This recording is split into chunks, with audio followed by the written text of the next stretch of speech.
ब्रह्मा विष्णु महेश अजर अमर नहीं है।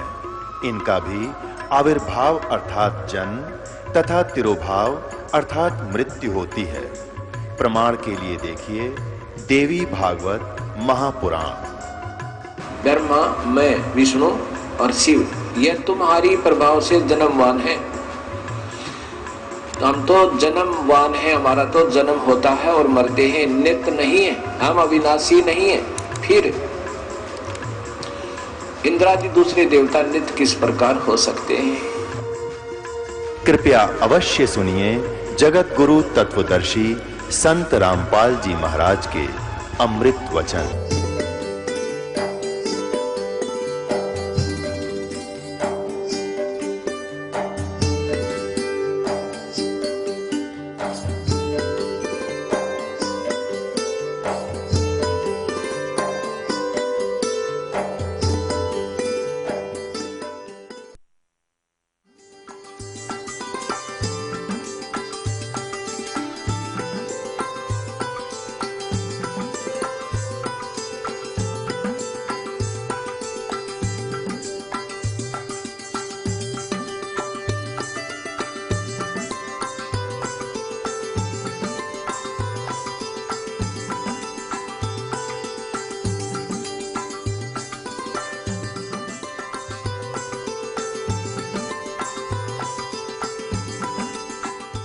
रोशनी में इस ज्ञान से हमारी बुद्धि उठेगी और फिर हम ये चिंतित हो जाते हैं जैसे हम मर गए तो बच्चों का क्या होगा, अब मृत्यु तो पता नहीं कब किसकी हो जाए। तो मरते समय फिर मनमाना काल का यूं भी दाव लग जा कि आपके छोटे बच्चे हैं, कोई 20 वर्ष का, कोई 25 वर्ष का, अभी क्या होगा। तो पुण्यात्माओं कल आपको बताया था, पहले भी बताते रहते हैं कि परमात्मा ने जिस भी बच्चे की किस्मत में जो लिखा है वो अवश्य मिलेगा, चाहे माता पिता जीवो चाहे मरो, उसको वो प्राप्त होगा ही होगा। इस दास का बीटर एक्सपीरियंस है। ऐसा देखा हमारे रिश्तेदारी में, एक छोटे छोटे बच्चों का पिता मर गया और वो रो रहा था मरते समय, हाय मेरा क्या, मेरे बच्चों का क्या होगा, मेरे बच्चों का क्या। हम भी दुखी थे उस बात से, सचमुच इनका क्या होगा, जब तक इस दास को उपदेश प्राप्त नहीं हुआ था। अब वो तो होना था हो गया, साल 6 महीने रो पीट के अपना सेट हुए और यहाँ कोई विकल्प नहीं। अब ये दास देखता है भाई जीवित थे और जो जिनका पिता मर गया था आज वो बच्चे उनसे 21 हैं, हर्ष थी। तो इस दास को जब नाम उपदेश हुआ ये घटना घट चुकी थी। इस तरह की बातें फिर दास को याद आई और फिर परमात्मा के चरणों में समर्पित हुए। उसी समय कुछ एक ऐसी घटनाएं समाचार पत्रों में, क्योंकि पहले तो हम पढ़ते थे कोई भी कथा, एक वैसे सुन लिया फलाना मर गया, एक्सीडेंट हो गया, लेकिन फिर कलेजे में रखी जाती थी ये बातें जो हम सुना करते थे। एक रोहतक के अंदर एक बैंक मैनेजर था, स्टेट बैंक ऑफ इंडिया का। उसने बैंक लोन लेकर के कुछ अपना संपत्ति जोड़ करके 3.5 लाख रुपए की कोठी बनाई और सन 1983 की बात है। उस समय की 3.5 लाख आज 35 लाख होंगे, ज़्यादा कह दूँ तो वो भी कम रहे। और बहुत अच्छा उस सेक्टर के अंदर देखने योग्य थी कि वो कोठी बनी है तो वो बनी है। उसकी मुहूर्त करनी थी, उसने सब रिश्तेदार बुला रखे, वो जंतर मंतर करनी है, उसके मुहूर्त करनी है बुला रखे, और गुट्टी सूटी लानी है मित्र बुला रखे कि एक भाई पंडित जी कर लिया अपने लटोटर पटोटर से, फिर अपना गुट्टी लावांगे, जश्न मनावांगे। अब उस समय उसने कुछ वस्तु लानी पड़ेगी बाजार से। सुबह मुहूर्त से 1 घंटा पहले स्कूटर उठाकर, 2 व्हीलर स्कूटर, और लेने गया था सामान। मेडिकल मोड़ के पास एक 2 व्हीलर से 2 व्हीलर टकरा गए, स्कूटर से स्कूटर, और वहीं गिर गया। कनपट्टी लगी फुटपाथ पे और लगते मर गया। अब चाट ले उस 3.5 लाख की कोठी ने। अब कुत्ता बनकर सैर सपट्टे करेगा वहीं पर, और उसने कोई घुसन ना दे उसमें। तो इस तरह की जो घटनाएं घटी वो इस दास के हृदय में दरी गई। फिर धीरे धीरे परमात्मा की दया हुई, परमेश्वर ने आशीर्वाद दिया, गुरुदेव ने उपदेश दिया, वो नाम देने का आदेश दे दिया, दीक्षा देने का। दास ये सर्विस करता था। सर्विस के दौरान ही सैटरडे संडे को सत्संग करने लगा। 2 वर्ष सन 1994 में इस दास को नामदान करने का आदेश हुआ। फिर देखा वर्कलोड बहुत हो गया, रजादाता की बहुत भक्त होने लगे, सत्संग बहुत बढ़ गए। दास सर्विस करता था, junior engineer civil Haryana state की। नौकरी त्याग दी। एक ही काम हो सके था, या तो परमात्मा का आदेश पालन हो सकता है या फिर वो दूसरी नौकरी हो सकती थी। तो उसमें नौकरी त्यागने से पहले मन में बहुत विकल्प संकल्प उठे। बच्चों का क्या होगा, कहीं भूखे ना मर जाएं। फिर परमात्मा प्रेरणा देता कि यदि कल तेरी मृत्यु हो जाती है, तू क्या ठेकेदारी लिए बैठा है, इनका पालन परमात्मा ही करेगा। इस तरह की बहुत सी उतार चढ़ाव के बाद फिर परमात्मा ने दया बख्शी, या सेवा दे दी, मजदूरी दे दी इस दास को, उसके बच्चों को जगाने की, उन धनियों को जगाने की। दास को एक कुत्ते की ड्यूटी मिली, भौंकने की। आप सभी धनी हो, आप पिछले पुण्यकर्मी प्राणी हो, आपको जगाना इसलिए आवश्यक है कि आपके चोरी हो रही है, आपकी अनमोल जीवन नाश हो रहा है। जो जाग जाता है कुत्ते के भौंकने से आवाज़ सुनकर, वो अपना धन बचा लेता है। और जो उस समय भी गफलत कर जाता है, सोता रहता है, तो सुबह वो देखता है तो उसका बहुत लॉस हो चुका होता है।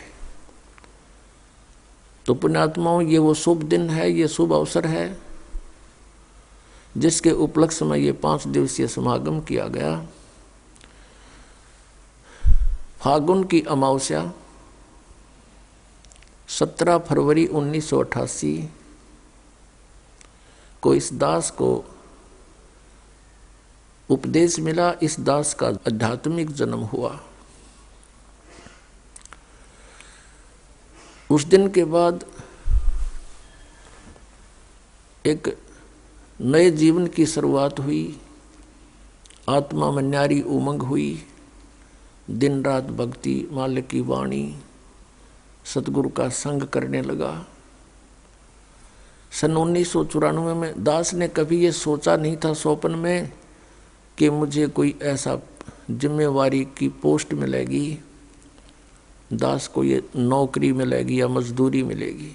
कभी भी नहीं सोचा था। दास क्या करता था, अपने आसपास के संबंधी मित्रों को, वैसे जो भी संपर्क में आता था, परमात्मा का ज्ञान सुनाता था, उनको तैयार करके अपने गुरुदेव से उपदेश दिलाता था। सन 1994 के अंदर गुरुदेव ने, मैं कुछ भक्तों को नाम दिलाने लेकर गया था। ऐसे बैठे थे बरंडे में, सामने सैकड़ों भक्त विद्वान थे। उस समय मेरे पूज्य गुरुदेव जी की आयु लगभग 105-6 वर्ष की हो चुकी थी और इतना सुंदर चेहरा था, लाल शरीर था। 104 वर्ष की आयु में उनका चेहरा देखने योग्य था, वृद्ध अवश्य हो गए थे। और एकदम कहा कि रामपाल इधर आ। मैं बहुत पीछे बैठा था। दास की हिम्मत नहीं होती थी उनके सामने, क्यों डर लगता था कि सतगुरु के दरबार में मेरी थर थर कांपे दे और ना जाने किसी बात पर मारा टूट न जावे दे, कोई ऐसी गतिविधि ना हो जाए जिससे गुरु जी क्षुब्ध हो जाए। इसलिए दास बहुत डर कर रहता था। नाम देने वाले आगे बैठे थे, दास बहुत पीछे बैठा था। और भी बहुत से नाम लेने वाले, दीक्षा लेने वाले आए हुए थे और दास भी 5-7 को लेकर गया था, वो भी उन्हीं में विराजमान थे।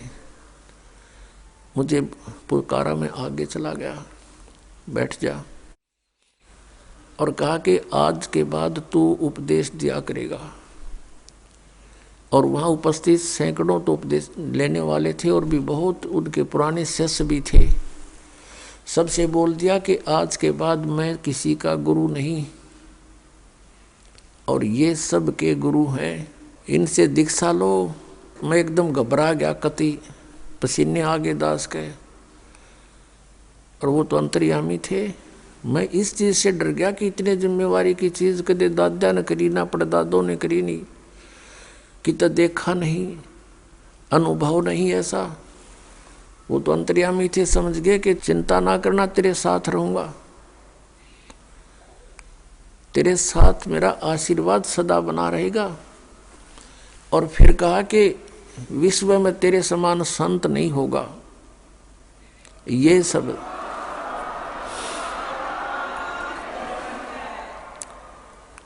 अब पुण्यात्माओं, उस समय दास अपने को भगत भी पूरा नहीं मानने था, और उन्होंने इतनी बड़ा आशीर्वाद दे दिया कि तेरे समान विश्व में कोई संत नहीं होगा। तो कहते हैं गुरु मेहर करे तो काग से हंस बना दे। उन्होंने अपनी मेहर से इस दास को, कव्वे को हंस बनाया, अपने ही आशीर्वाद से संत बनाया। उस समय हमारी बाल बुद्धि थी, ये बात समझ में नहीं आई कि मेरे जैसा एक तुच्छ प्राणी और विश्व में मेरे समान कोई संत ना होगा। ये बात गले नहीं उतर रही थी, लेकिन गुरु की जो वचन है वो उसमें दोष भी दिखाई नहीं देवा था। जैसे कोई छोटा बालक होता है और उसको कोई कहता है कि बेटा वो पेन ला, वो जैसे पेन रखा होता है, ये पेन रखा हो और वो बच्चा उठा लेता है, वो पूछता है डैडी ये क्या है, पिताजी ये क्या है। पिताजी कहता है बेटा पेन है। वो कहता है कि पेन है, पेन है। और इस बात को कहते कहते उसको रख के वो और खेल लग जाता है। कहने का भाव ये है कि उसको न तो ये अविश्वास है कि पिताजी जो कह रहा है वो गलत होगा, लेकिन उसकी बुद्धि इतनी बाल है कि इसको समझ नहीं पा रही ये पेन है। वो ऐसे उसको छोड़कर चला जाता है। तो इस दास की अब वो ऐस स्थिति थी। उन्होंने कहा कि तेरे बराबर विश्व में कोई संत नहीं होगा। तो उस समय दास ऐस स्थिति में था, और वो जो कह रहे थे तो पेन था ही। तो अब इस बात का कुछ एहसास हो रहा है, क्योंकि अन्य संतों ऋषियों के जो अनुभव देखे दास ने, इनके पास तक खख भी को नहीं अध्यात्म ज्ञान का। तो हम इस योग्य नहीं थे, गुरु जी के आशीर्वाद से हो गए, ज्ञान हो गया, बुद्धि खुली, और इन महर्षियों के अंदर इनके झांक के देखा, इनके खुले वो बोरे जिन पर ISI मार्ग ला रखा, गोबर पर रखा था इन्हें सब ने। किसी के पास मोक्ष मार्ग नहीं, सबकी दुर्गति हुई। पिछले इतिहास बतावें, हमारे ग्रंथ कहते हैं कुछ, ये हमें बता रहे थे उसके विपरीत। तो ये संत नहीं थे। आज आपके समक्ष है, क्योंकि बुद्धिमान समाज है। तो पुण्यात्माओं, जिस दिन आपका आध्यात्मिक जन्म होता है वो आपका वास्तविक जन्म है इस पृथ्वी मंडल पर। शरीर के जन्म तो असंख्य हो लिए, जन्म तो वो भी है क्योंकि शरीर स्टार्ट हुआ, और अब आत्मा का जन्म समझो, आध्यात्मिक जन्म उसका उस दिन है जिस दिन सतगुरु मिल गए। जा दिन सतगुरु भेंटिया, सो दिन लेखे जाने, बाकी समय व्यर्थ गया बिना गुरु के ज्ञान। कि यही समय हमारा उस दिन से लेखे लगा जीवन, जिस दिन से पूर्ण संत मिले। नकली गुरुओं से उपदेश लिया हुआ व्यर्थ है। तो पुण्यात्माओं, अब प्रसंग चल रहा है। आगे गए ना बावड़े, रहते भी सब जाही, बिन साहिब की बंदगी कहीं ठोर ठिकाना नहीं। अब जैसे आपका यहाँ मानुष जन्म है, यहाँ से मृत्यु हुई, पुण्य के आधार से आप स्वर्ग गए, पाप के आधार से नरक गए। जब आपका स्वर्ग का समय समाप्त हुआ, वहाँ से तुरंत वहाँ से बाहर फेंक दिया जाएगा। जैसे यहाँ मनुष्य जीवन पूरा होते ही आपको बाई फोर्स यहाँ से निकाल लिया जाता है, फिर नहीं एक सेकंड का भी, एक सांस भी आपको नहीं मिलेगा। और चलो धर्मराज के दरबार में, इतने पुण्य, चलो स्वर्ग में। अब स्वर्ग में भी बाई फोर्स, क्योंकि विधान है यहाँ का, सारा कार्य यहाँ पर हमारे साथ बाई फोर्स बलपूर्वक करा जा रहा है, हम स्वतंत्र नहीं है। जब तक हम परमेश्वर कबीर जी की शरण में नहीं आते हम परतंत्र हैं। तो जब आप स्वर्ग में गए, स्वर्ग समय पूरा होते ही कहते चलो जबरदस्ती नरक में, नरक का समय पूरा होते ही फिर चलो कुत्ता बनो, कुत्ते का समय पूरा होता चलो गधा बनो, गधे का समय पूरा होते ही फिर कभी 84 लाख योनियां भोग के फिर मनुष्य जीवन मिल गया, मनुष्य जीवन समय पूरा होते ही फिर चलो, या चलो चलो तो सतलोक में मिटेगी। अब जैसे गीता जी अध्याय नंबर 15 के श्लोक नंबर 1 से 4 में कहा है, अर्जुन जिसमें तत्वदर्शी संत तुझे मिले, उसके पश्चात इस अज्ञान को तत्व ज्ञान रूपी शस्त्र से काट के, अर्थात उस तत्व ज्ञान के आधार से साधना करके उसके पश्चात अच्छी तरह समझ के उसके पश्चात परमेश्वर के उस परम पद की खोज करनी चाहिए, जहाँ जाने के बाद साधक फिर लौटकर कभी संसार में नहीं आते, उनकी चलो चलो समाप्त हो जाती है। और पुण्यात्माओं कई भक्त बड़े चिंतित होते हैं, और मुझे तो एक बहुत बड़ा आश्चर्य है कि राधा स्वामी पंथ और धन धन सतगुरु पंथ, जय गुरुदेव पंथ, अंसा देश वाला का पंथ, ये बाल योगेश्वर सतपाल जी का और किसी का भी देख लो, सब कहते हैं भगवान निराकार है वहाँ पर सतलोक में, जैसा भी ये सतलोक जानते हैं, प्रकाश ही प्रकाश है, चेतन ही चेतन है, आत्मा उसमें ऐसे जाकर मिल जाती है जैसे बूंद समंदर में। भले आदमियों ये कोई थ्योरी हुई थारी, ये कोई बात हुई? अरे परमात्मा के लिए हम भटक रहे हैं, परमात्मा से मिलेंगे, उनके दर्शन होंगे। तो अगर परमात्मा वहाँ नहीं है फिर फायदा क्या? अब जैसे ये तो पता नहीं कैसा ये झुंड वहाँ रुका हुआ है इन अज्ञान आधार पर कि वहाँ भगवान है नहीं, प्रकाश ही प्रकाश है, उसमें जाकर समाप्त हो जाएंगे। लेकिन एक आम विवेकशील व्यक्ति भी इस बात को सोचता है। जैसे एक भक्त ने प्रश्न किया, कहने लगा जी वहाँ सतलोक में तो बतावे है कुछ भी को नहीं, मैंने सुना इनसे कईयों से ज्ञान सुना है कि वहाँ सतपुरुष वो परमात्मा तो है नहीं, प्रकाश ही प्रकाश है, तो हम को नहीं जाओ प्रकूट है, वहाँ क्या करेंगे फिर? जहाँ कुछ भी नहीं है वहाँ दिल लगे नहीं। एक ने तो यहाँ तक कहा, फिर उसको मैंने समझाया, भाई बात सुन, वहाँ सब कुछ है, वहाँ हरे भरे बाग बगीचे हैं, सदाबहार वृक्ष हैं, फलदार वृक्ष सदाबहार हैं, और वहाँ पर काजू किस्मत सेब संतरे सब सदाबहार है, वहाँ कोई काम नहीं है, कोई कार्य नहीं करना पड़ता। पुण्यात्मा काम कौन करके पर्सन है? आजकल हमने कितनी सुविधाएं कोशिश कर ली बनाने की, रिमोट से टीवी चले, रिमोट से सब कुछ, गेट खुल जाते हैं, बंद हो जाए रिमोट तय। हम सभी व्यक्ति नो सोचें, कम से कम काम करें और सुविधा घनी हो। तो ये हमें सतलोक में प्राप्त थी और हम चाहते मरा नहीं और मरांगे डेफिनेट। तो ये सुविधा यहाँ नहीं, हमें सतलोक में थी। हम चाहे बुढ़ा ना हो, हमारा सुंदर शरीर है। कई तो ऐसे लीडर देखे हैं, नेता और अभिनेता, अपनी वो कराते हैं सर्जरी युवा दिखण खातिर। ये मन की टेंडेंसी है, बस की बात नहीं। एक 82-80 साल की बुढ़िया, और नो कह दिया उसको, बुढ़िया इधर खड़ी हो जा। नो कहते ना बुढ़ी दिखूँ मैं, और दांत भी नहीं उसका, तेरा गजब हो, और बुढ़ी कद दिखेगी फिर। मतलब कहने का भाव यह है कि हम बुढ़ापा स्वीकार करना नहीं चाहते और मृत्यु पसंद नहीं। तो इसका कारण क्या है कि हम सतलोक में थे, वहां ये दोनों रोग नहीं थे।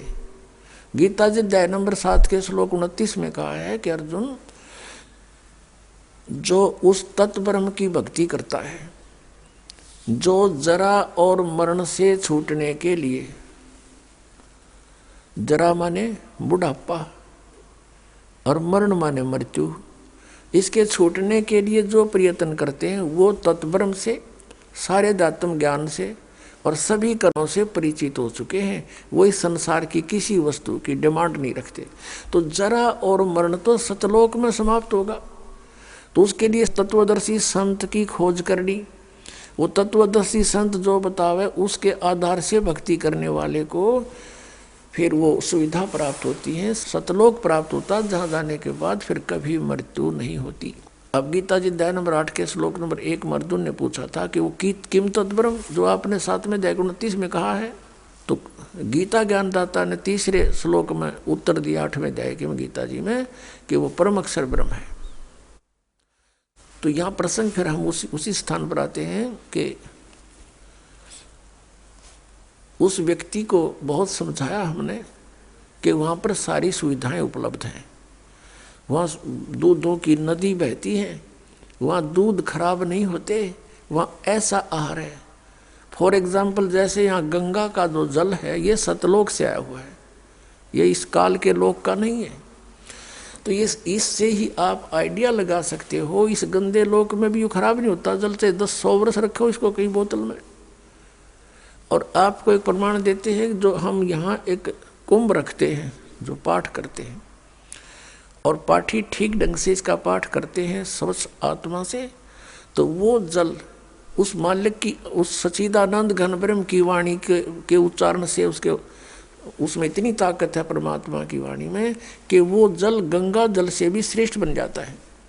हमारे पास सन 1995 का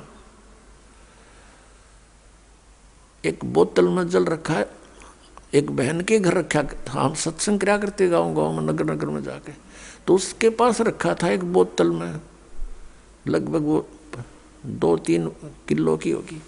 और वो कहने लगी जी हमारे पास वो मंत्र वो रखा है जल, उसका क्या करूं। ये सन 2009 में उसने दिखाया, 1994 का 15 साल का जल एज इट इज रखा है, न्यू का न्यू, उसमें कितने कण भी नहीं किसी वस्तु खराब होने का। तो कहने का भाव ये है कि ऐसे पदार्थ हैं वहाँ पर, वो कभी व्यर्थ नहीं होते। नदी बहती है, दरिया बहते हैं, सरोवर भरे हैं दूध और दही सभी प्रकार की मेवा के। तो मैंने उससे कहा कि वहाँ सारी सुविधाएं हैं। तो वो कहने लगा जी मैं तो बिल्कुल नहीं मानूं, मैं आपका उपदेश नहीं लूँ। भाई क्यों नहीं ले? वह कि ये ज्ञान जो आप बता रहे हो आज तक किसी ने नहीं बताया, और आपकी बात सारी सच्ची दिखे क्योंकि प्रमाणी से बताओ, लेकिन आत्मा मेरी फिर भी नहीं मानती कि वहाँ कोई होगा, क्योंकि आज तक किसी ने यह बात बताई है कोई नहीं, और बताई नहीं तो फिर भक्ति किसने करी होगी, और भक्ति नहीं करी तो वहाँ गया कौन होगा। मैं तो ना जाऊँ क्योंकि मैं हूँ धुन का पक्का, वो कह रहा था, और मैं जिस काम के लगता हूँ मैं पक्का पूरा करके छोड़ दिया करूँ, और मेरी धुन लागी तो मैं भक्ति करूँगा गणी। मुझे चिंता है कि कहीं मैं वहाँ पहुँच जाऊँ और कोई भी ना पावे, मेरा जी ना लागे, मैं ना जाऊँ कभी भी। मैंने कहा भाई एक बात बता, मान ले तेरी या मृत्यु हो जा और तू कुत्ता गधा सुअर बनेगा, फिर के जी लग गया न, बोला जड़ घूमते फिरते तो दिखे जाएंगे, कोई बात ना, गधा से ही। तो हमारी इतनी टेंडेंसी, इतनी वृत्ति गिर गई कि हम इस लोक को इतना पसंद करते हैं कि यहाँ यही ठीक से चाहे कुछ भी हो जाए। इसका कारण क्या है? इसका कारण अज्ञान है, और वो स्थान अभी तक किसी को पता नहीं था। इसलिए अब ये जो मैं हैरान हूँ इस बात से कि जो राधा स्वामी पंथ वाले, धन धन सतगुरु पंथ वाले, ये जय गुरुदेव पंथ वाले बोली आत्मा, और ये मरने तैयार हो रहे कि उड़ा डूब के मरांगे सारे। इनकी रुचि राचि ना है, बस वो बैठे इकट्ठे हुए, ये गारंटी देता हूं मैं। जब वहाँ कुछ है ही नहीं, इनकी रुचि कैसे बन सकती है? चलो वहाँ चलांगे इधर भगवान, और हम भगवान को देखेंगे, उसके दर्शन करेंगे, आत्मा खुश होगी, और उसके रोम, एक रोम को करोड़ सूर्य मिला दे, करोड़ चंद्रमा मिला दे, इतनी रोशनी है भगवान की। अब जो प्रसंग है वही आते हैं कि बिन साहिब की बंदगी कहीं ठोर ठिकाना ना। ये ठोर ठिकाना फिर सतलोक में। श्रीमद् भगवद गीता अध्याय नंबर 4 के श्लोक 32 और 34 का निष्कर्ष है। 32 में कहा कि धार्मिक यज्ञों की, यज्ञ माने धार्मिक अनुष्ठानों की जानकारी सच्चिदानंद घन ब्रह्म ने, यानी ब्रह्मणे मुखे, सच्चिदानंद घन ब्रह्म ने अपने मुख कमल से बोल के जो ज्ञान दिया है वो तत्व ज्ञान है, वो सच्चिदानंद घन ब्रह्म की वाणी है। गीता अनुवादकर्ताओं ने ब्रह्मणे मुखी का अर्थ यहाँ पर गलत कर दिया। उन्होंने वेद की वाणी लिख दी, क्योंकि ये तो विचलित थे।